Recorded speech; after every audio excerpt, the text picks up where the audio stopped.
کاروبار کی تخلیقی صلاحیت یعنی انٹرپرینورشپ ایک ایسا ہنر ہے جو سب کے لیے کاروبار کے نت نئے راستے کھولتا ہے۔ یہ باصلاحیت فرد تجارت میں منافع کے حصول کے لیے جدید اور غیر روایتی انداز اپناتا ہے۔ یہ کاروبار میں نقصان سے خوفزدہ ہو جانے والا نہیں ہوتا،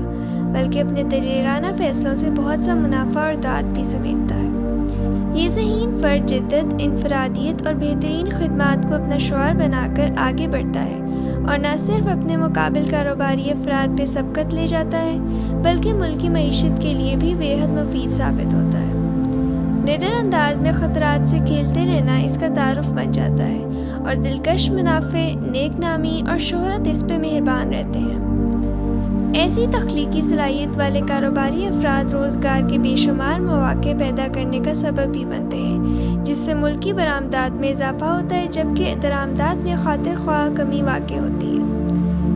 تاہم اگر یہ نقصان سے دوچار ہو جائیں اور سرمایہ ان کے ہاتھ سے نکل جائے تو بھی یہ مشکلات کا سامنا کرتے ہوئے ایک نئے انداز سے آغاز کرتے ہیں اور درپیش رکاوٹوں کا تعین کرتے ہوئے ان سب کا سدباب کرتے ہیں، یعنی حکومتی اہلکاروں کے دباؤ میں نہ آتے ہوئے ان سے معاملات طے کرنا، محنتی اور باصلاحیت ہنرمندوں کی ٹیم تشکیل دینا اور سرمایہ کا پھر سے حصول کرنا۔ نقصان کے بعد سرمایہ کا حصول پھر سے ممکن بنانا کوئی معمولی کام نہیں ہے، تاہم یہ ایسے شراکت داروں کو ساتھ ملاتے ہوئے آگے بڑھتے ہیں جن کے پاس کاروباری وسائل موجود ہوں۔ اچھے کاروباری افراد اپنے علاوہ معاشرے کے کئی دوسرے لوگوں کے لیے بھی آمدنی میں اضافے کا ذریعہ بنتے ہیں۔ طریقہ کار یہ ہوتا ہے: مارکیٹنگ، سماجی روابط اور نیٹ ورکنگ، مؤثر فیصلے اور بڑے پیمانے کی صنعتوں کے قیام سے معیشت کی ترقی،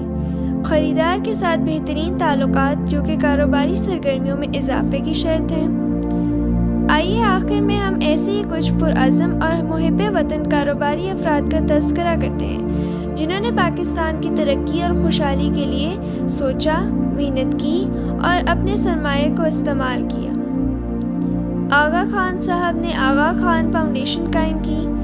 احمد داؤد نے داؤد کارپوریشن قائم کی، سید مراتب علی اور ان کے اہل خانہ نے لمس اور متعدد صنعتی اکائیوں کی بنیاد رکھی،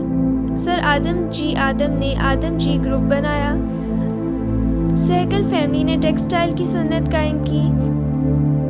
ابراہیم بوانی، چودھری محمد لطیف نے بٹالہ انجینئرنگ کمپنی کی بنیاد رکھی، ولی بھائی والکا نے ٹیکسٹائل اور سیمنٹ کی صنعتوں کی ترقی میں اپنا حصہ شامل کیا، محمد علی حبیب نے حبیب بینک کی بنیاد رکھی، خادم علی شاہ بخاری نے KASB صنعتوں کا گروپ بنایا۔